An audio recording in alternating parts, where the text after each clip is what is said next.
Vamos a hacer un pequeño cambio y a continuación, y continuando con lo que la doctora Ilian presentó, esto pues lo refirió muy bien, muy claramente. Es una agenda de 10 puntos, pero yo les preguntaría a ustedes, a las personas que trabajan en hospitales, ¿cuáles creen ustedes que son los puntos por donde debamos empezar? Ya la doctora mencionó que el más importante es liderazgo, o sea, es voluntad, porque la voluntad significa querer tener las ganas de hacer un cambio, porque si no empezamos, pues no tenemos futuro.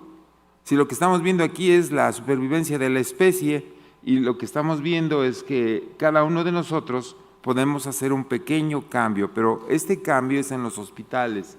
Y miren, por ejemplo, ¿qué se requiere para liderazgo? ¿Cuál es el principal problema? Política y cultura. Para el manejo de sustancias químicas, análisis de expertos y estrategias.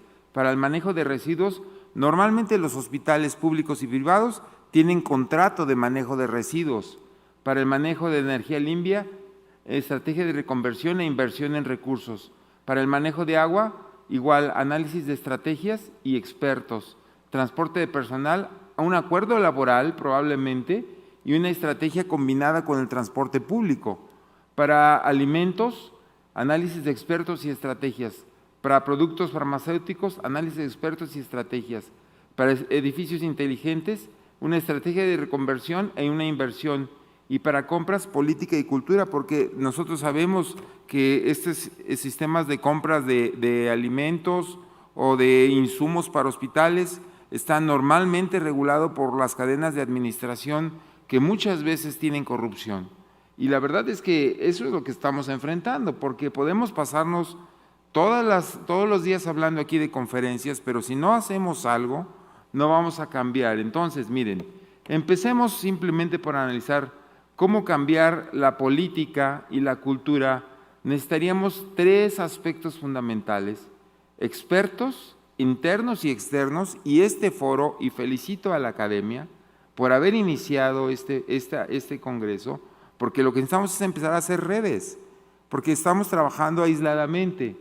Inversiones y reconversión, pues no me toca. Yo al trabajar en un hospital público-privado, lo único que puedo tratar de hacer es convencer a mis compañeros y tratar de buscar que los líderes, los directivos, busquen programas de reconversión y acuerdos laborales. Eso sí, podríamos tratar de trabajar con los colaboradores de la salud para disminuir la huella de carbono. Necesitamos estrategias locales y generales, educar, que lo hemos dicho ampliamente, trabajar con el sindicato y además trabajar con grupos informales. Los grupos informales pueden pesar más que los grupos formales. Analicemos solamente el punto de liderazgo. El punto de liderazgo tiene que priorizar la salud ambiental como un objetivo estratégico dentro del hospital. Se requiere una persona específica, no puede ser alguien asignado, que tenga otra labor dentro del hospital y que le pidamos además que haga esto, porque además se tiene que profesionalizar. 4 áreas son las importantes que recomienda esta red global: grupos de trabajo hospitalarios, promover la investigación de manera fundamental, sobre todo para saber cuáles son las áreas del hospital que más están contaminando, involucrar a la comunidad interna y externa al hospital y promover políticas de salud ambiental. Esto no lo puede hacer una persona que está dedicada a otras acciones. Para estos grupos de trabajo hospitalarios requerimos interdisciplinariedad, conocimiento de la sustentabilidad, hacer nexos internos y externos y, por supuesto, apoyo político.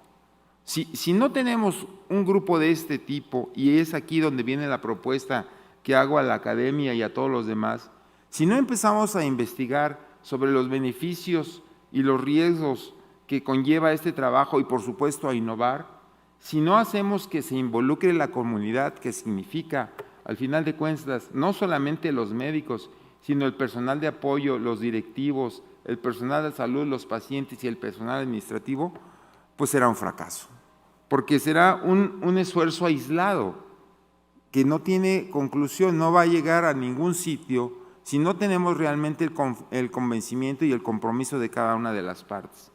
Y tomo una parte, un aspecto muy importante, es política.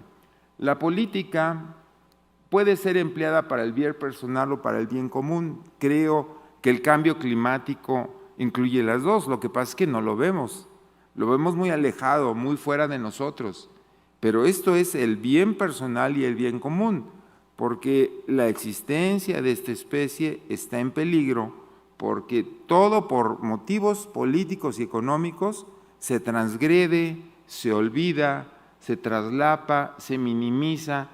Así como la doctora Ilian le comentó a sus compañeros acerca de esta plática, yo lo hice con personas muy cercanas, formadas, cultas, incluso algún académico por ahí. Me decían, ¿por qué pierdes tu tiempo en eso? O sea, nadie le da el peso a las cosas que estamos abordando y tenemos que abordar tres aspectos fundamentales: la sociedad, el poder y la toma de decisiones. Yo les pido a ustedes que tomen una decisión ahora y se involucren. Miren, analicemos este caso.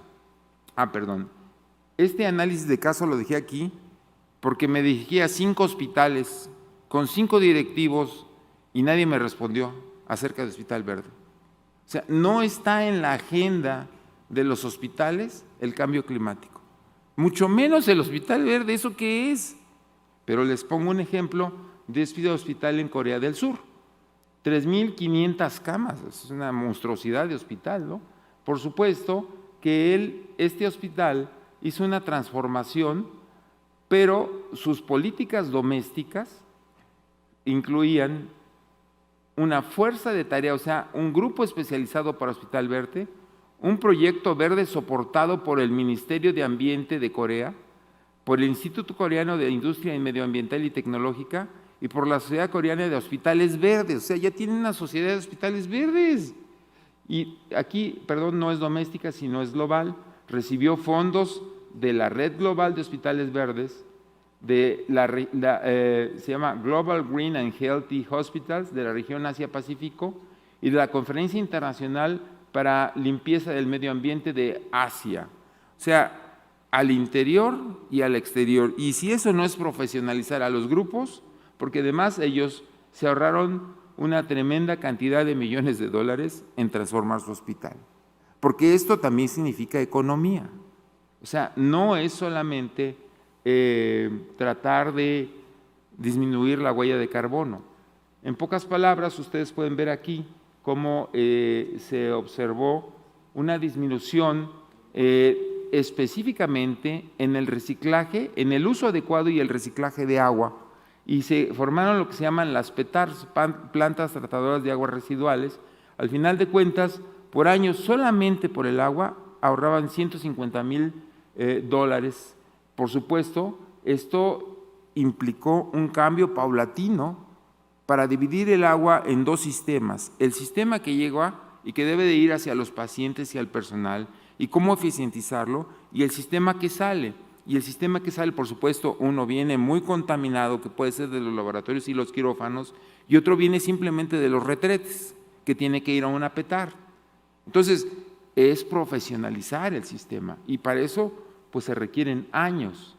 Yo les hago las siguientes propuestas: establecer en la Academia Nacional de Medicina un grupo de trabajo para coordinar los esfuerzos y cabildear con el gobierno. Proponer una agenda de certificación verde para hospitales. Así como se certifican hospitales seguros, debería haber certificados de hospitales verdes, que se empiece a pensar en ellos, por lo menos que los directivos tengan otro motivo de dolor de cabeza, ¿no? Sí, pues ¿para qué aceptan, verdad? Seleccionar metas y educar a nuestros compañeros. Sí, vincular actores, directivos, trabajadores y expertos, que aquí vimos tremenda cantidad de datos. Yo estoy sorprendido por la cantidad de información que se tiene. O sea, la información ya está, lo que no hay es acción. Luego, registrar los datos. Esto lo tiene que hacer la academia. La academia debería empezar ya a registrar quiénes son los hospitales, porque sí hay hospitales, como me mostró la doctora Ilian, son hospitales muy pequeños que ellos por motivo propio han iniciado esta acción. Y cierro con esto, calendario. Para marzo del 24, establecer ya una coordinación que supervise las acciones de la Academia Nacional de Medicina de México para hospitales verdes. Para junio del 24, registrar los grupos de trabajo en algunos grupos de hospitales, que comentaba yo con el doctor Carrillo Esper. Hay que seleccionar ya a los hospitales, ver quién políticamente se quiere involucrar en este esfuerzo, porque necesitamos el apoyo político de los directivos. Para junio del 24, hacer un diagnóstico particular de los hospitales involucrados. Para octubre del 24, hacer el primer Seminario Nacional de Hospitales Verdes y Saludables. Uy, sería fabuloso. Y finalmente, para el noviembre del 24, tratar de llevar a la Cámara de Diputados, que para entonces ya sabremos quién ganó las elecciones, una propuesta de certificación de hospitales verdes. Esta sería la propuesta y concluyo con establecer grupos de trabajo, fomentar la educación, iniciar propuestas ante las cámaras legislativas. Eso significa poder.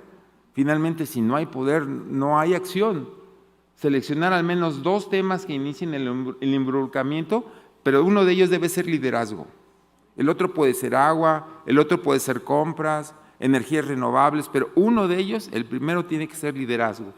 Y por último, inscribir a nuestros hospitales en la red global de hospitales verdes y saludables. Gracias. Gracias, doctora Ramírez y doctor Fiacro Jiménez, por esta excelente charla en la que, bueno, ya dieron el panorama de este nuevo concepto, nuevo entre comillas, ¿no?, de hospitales verdes. Y como bien dijeron, en nuestro país es triste constatarlo, pero grandes instituciones públicas y privadas no conocen el concepto y están fuera de esta red de hospitales verdes. Y lo que es más grave, la contaminación hospitalaria, por todo lo que comentó la doctora Ilián, continúa, y el impacto en la huella de carbono dada por los hospitales es altísima, por la basura, los desechos orgánicos, los no orgánicos, lo que pasa en quirófanos, que ahorita nos va a hablar el doctor Nava. Y bueno, felicitar al doctor Fiacro por la propuesta y a trabajar, Fiacro. Va a ser difícil, porque no es fácil iniciar algo y un cambio de paradigma, romperlo, no es nada fácil. Pero bueno, como le comentaba ahorita en corto al doctor Juan Garza, hay que dar el primer paso. Mientras no lo demos, bueno, y si de este congreso, además del posicionamiento de la academia, se deriva este proyecto, valió la pena el esfuerzo. Gracias, doctora, y gracias, Fiacro.